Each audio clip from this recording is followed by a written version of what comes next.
9 ранку, час новин на АТР. Ви дивитеся «Заман». 23 листопада, 1365 день анексії Криму. Студія Скандер Маметов. Наступного тижня Дональд Трамп має визначитися, чи продаватимуть Сполучені Штати Америки Україні летальну зброю. Про це повідомляє «Голос Америки».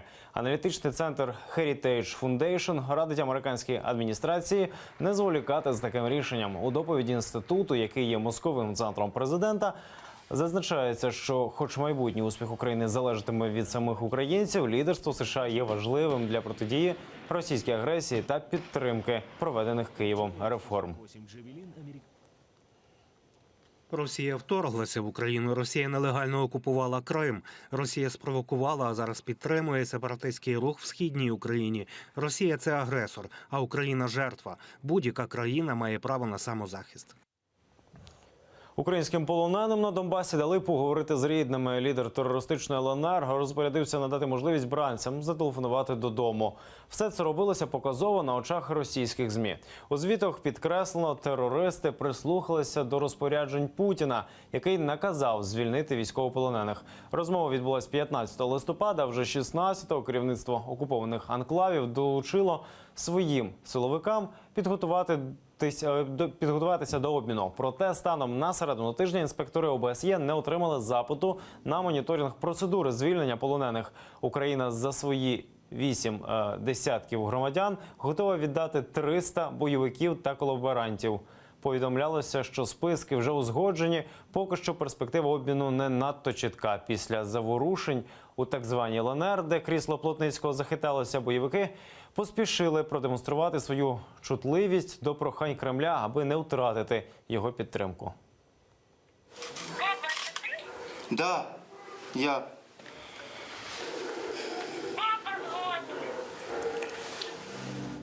Нам сказали, ждут обмена.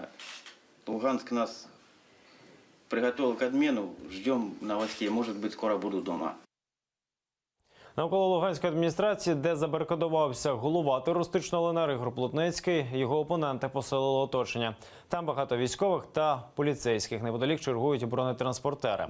Водночас заколотники зняли блокаду із кількох вулиць у центрі міста, зокрема біля лялькового театру. В області залишаються урядові будинки, приміщення так званої МВС та місцевої телерадіокомпанії. По всьому місту посилені патрулі солдати перевіряють документи у перехожих, особливо прискіпливо у чоловіків середнього віку, повідомляє Ліга.нет. Лікарі нібито працюють в звичайному режимі, а от дитячі садочки та школи майже порожні. Батьки остерігаються вести туди дітей. Заклад у Луганську відбувся 21 листопада після звільнення з поста так званого міністра МВС Ігоря Корнета. При підтримці поліції та кількох підрозділів терористичного другого армійського корпусу виступив проти керівництва самопроголошеної ЛНР. Зараз у місті війська з Росії та кілька сотень головорізів із особистої охорони донецького ватажка терористів Захарченка. Довічне ув'язнення для Радко Младича доводить, що з часом покарання буде і за агресію на Донбасі і у Криму. Так вважає заступник міністра закордонних справ України Олена Зеркаль. Про це вона написала у своєму твіттері. Урядниця зазначає, що з часів злочинів Младича минуло понад 20 років, та міжнародні суди, хоч і повільно, але довели, що можуть карати за воєнні злочини. А отже, будуть покарані й ті, хто чинив агресію проти України. Колишнього генерала боснійських сербів Радко Младича визнали винним у геноциді та вбивстві мусульман у Сребниці і засудили до довічного ув'язнення. Міжнародні суди, хоч і повільно, але довели, що можуть карати за воєнні злочини. А отже, будуть покарані й ті агресори, які вчиняли їх у Криму і на Донбасі. Звільнити Романа Сущенка та припинити переслідування його колег. Із такою заявою напередодні виступили американські конгресмени. Текст документу розміщений на офіційній сторінці демократки Марсі Каптур.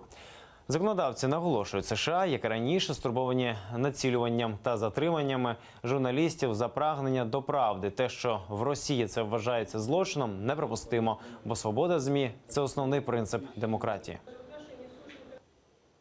Неправомірне поводження з журналістами, такими як Роман Сущенко, є частиною тенденції політично мотивованих переслідувань та порушення основних прав людини російськими властями. Ми приєднуємося до міжнародного співтовариства і закликаємо до якнайшвидшого звільнення. Марлена Асанова, політв'язня та фігуранта так званої справи Хізбут Тахрір номінували на волонтерську премію 2017. А висунув кандидатуру член Меджлісу Ескандер Барієв. Премія покликана популяризувати гідні вчинки звичайних людей, а також показати суспільству, що кожному по силах змінити світ на краще. Одним з таких, на думку Кримсько-татарського ресурсного центру, є Марлен Асанов. Він один з активістів об'єднання «Кримська солідарність». Зокрема, опікувався родинами сімей кримських політв'язнів. 11 жовтня до його будинку вдерлися так звані силовики і заарештували. Нині Марлен Асанов перебуває у СІЗО за підозрою у тероризмі. Вдома на нього чекають дружина та 4 дітей. Він вважав, що в такий скрутний час кримські татари як ніколи повинні бути єдиними і допомагати один одному. Верховний суд окупованого Криму знову слухатиме справу Бахчисарайської четвірки Хізбут Тахрір. Рімзі Міметов, Енвера Мамутова, Рустема Більтарова та Зіврія Псеїтова підозрюють у тероризмі. Їх затримали торік, 12 травня. Так звані силовики провели в Бахчисараї серію обшуків у будинках мусульман, а також у місцевому кафе. Затримали 4 кримських татар під вартою бахчисарайців вже понад 1,5 роки. На сторінках у соцмережах кримсько-татарські активісти закликають прийти до суду, аби підтримати заарештованих. Селям із Криму за допомогою пейзажів. Фотовиставка з назвою «Крим по венах» відкрилася у Кримському домі. Автор фоторобіт Зарема Ялибойлю збирала колекцію пейзажів кілька років. Свої знімки у Києві показує вперше. Виставку приурочили до Дня Гідності і Свободи. Крім того, у Кримському домі напередодні презентували офіційний твіттер Криму та сайт Кримського дому. Їх створення надасть можливість більше та оперативніше інформувати людей про те, що коїться у Криму, та водночас проводити трансляції заходів у Києві для кримських татар, які живуть на окупованій Росією території.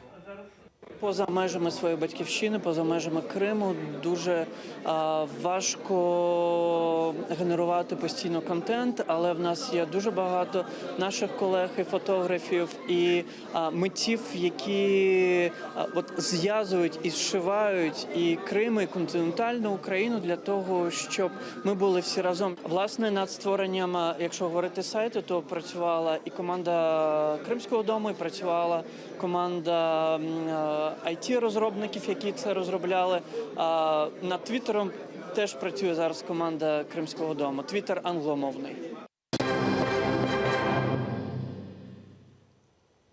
Усі на військові рейки. Російський президент Владимир Путін закликав усі вітчизняні підприємства готуватися до збільшення виробництва військової продукції.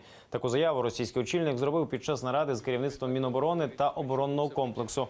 Окрім того, своїм оборонцям Путін доручив опрацювати додаткові заходи щодо підвищення мобілізаційної готовності та проаналізувати помилки, зроблені під час навчань «Захід-2017». Ті маневри, заявили у НАТО, свідчили про підготовку Росії до великої війни. Способность экономики быстро увеличивать объемы оборонной продукции и услуг в нужное время – одно из важнейших условий обеспечения военной безопасности государства. К этому должны быть готовы все стратегические и просто крупные предприятия, независимо от форм собственности. Росіян не впустили на профінансований ними ж форум. Учора ввечері прикордонники Молдови не впустили в країну делегацію з Росії. 10 московських урядників мали відвідати захід, що профінансувала московська мерія. Однак в аеропорту усіх повернули назад у літак. У прикордонній поліції Республіки Молдова повідомили, делегати не змогли чітко пояснити мету свого візиту в Україну, тому їх і не впустили. Через виступи на анексованому півострові до України не впустили білоруського репера Макса Коржа. Про це написав у Твіттер віце-прем'єр-міністр В'ячеслав Кириленко. Співак збирався виступити у столиці 23 грудня. Утім, прикордонна служба не впустила його в країну, бо співак виступав у Криму і при цьому перетинав кордон з окупованим півостровом не через українські пункти пропуску, чим фактично порушив правила перетину кордону. Наразі це всі новини. Ефір на АТР продовжить програма «Саба» з Єлизаветою Цереградською. Будьте з нами.